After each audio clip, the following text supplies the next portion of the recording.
en place l'immunité parlementaire. C'est pour protéger le député. Maintenant, si nous sommes au Sénégal, nous avons des députés qui ont sans def yenn yi, ça pose énormément de problèmes.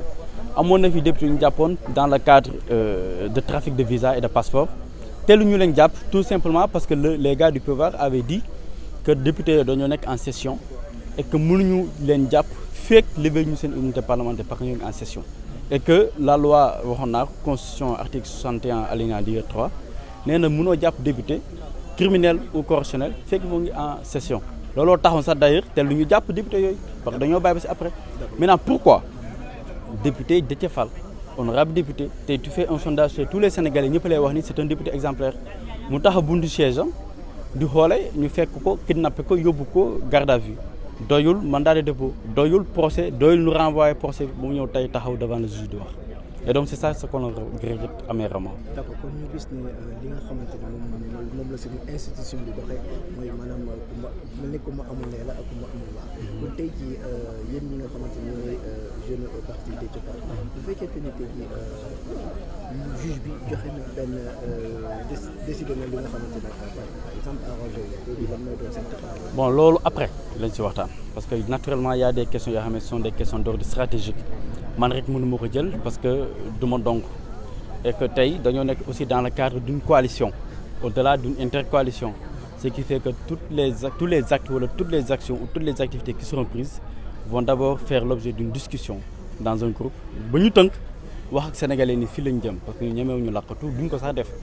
moo tax depuis lors conseil casserole manifestation du 29 du 17 on parle aux sénégalais d'abord ne leen li mooy suñu plan d'action nañ dem. d'accord ndax jàppoon ne li nga xamante ne jàpp nañ ko seen leader c'est pour ñu xoxatal ñi nga xamante ne ñoom leader yi nekk ci opposition bi. alors mënuñu leen xootal d'abord pour ma commencer sama leader jàpp naa ne que mënu ko xooxatal parce que déjà il a la mentalité et le mental assez solide c'est un ingénieur polytechnicien il est formé dans l'une des plus grandes écoles d'officiers de l'Afrique ENOA c'est un militaire il a été formé à la guerre et à l'art de la guerre. bu mu koy fekk section de recherche en garde à vue dama fekk clim mais taalul clim bi mu ñàkk tooy xepp ma fekk mu tijji fenêtre bi yooyu du dugg ma ne ko mais président taalal clim bi tëjal fenêtre bi il me dit Mouhamadou je suis formé j'ai fait un stage de vie et de survie et donc je me prépare xam naa ni dañ may déférer et donc je me prépare à ça pour bañ lu ma bett donc kooku il est suffisamment très bien préparé pour di ko xoqatal nu mu melee noonu si Déthié Fall noonu la mel également sur l'ensemble des autres leaders qui composent la coalition Yewwi Askan Wi et donc si le pouvoir jàpp nañu si ay xoqatal lay jéem a tiital leaders yi ba du ñu def lu ñu war a def ba du ñu accélérer la cadence pour jëlee ko fi en 2024 day nax boppam dañuy sonal seen bopp bu baax.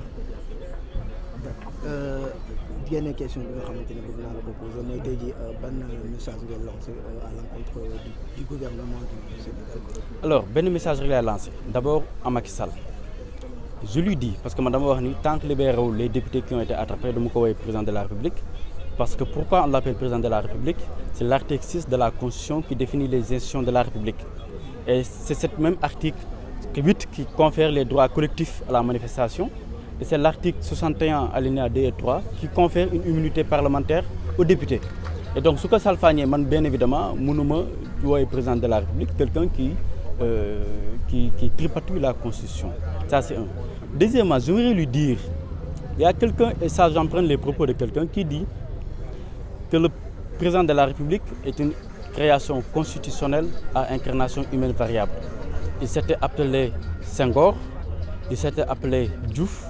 il s'était appelé Maître Wade, il s'appelle aujourd'hui Macky Sall. Et demain en 2024, à partir de 2024, il s'appellera une autre personne. Et il y a un conseiller de Bush qui avait dit in politics legacy is better than longevity. C'est-à-dire qu'en politique leg bi ngay bàyyi héritage bi ngay bàyyi mu ëpp solo fuuf yàgg bi ngay yàgg ci réew mi. Et donc Macky Sall na xam loolu xam ni il n'est pas le premier des Sénégalais et bien évidemment dina fi jeex nguur bu dul jeex amul su bëggul nag su ko bëggul dàkkal ci yoon bien évidemment que les Sénégalais se dresseront comme un seul homme pour jàkkaarloog moom lépp lu mu namm ak lépp lu mu bëgg pour salfaañe démocratie ñun dinañu jaral lu ko raw pour aar démocratie pour aar Sénégal merci c'est moi qui vous remercie.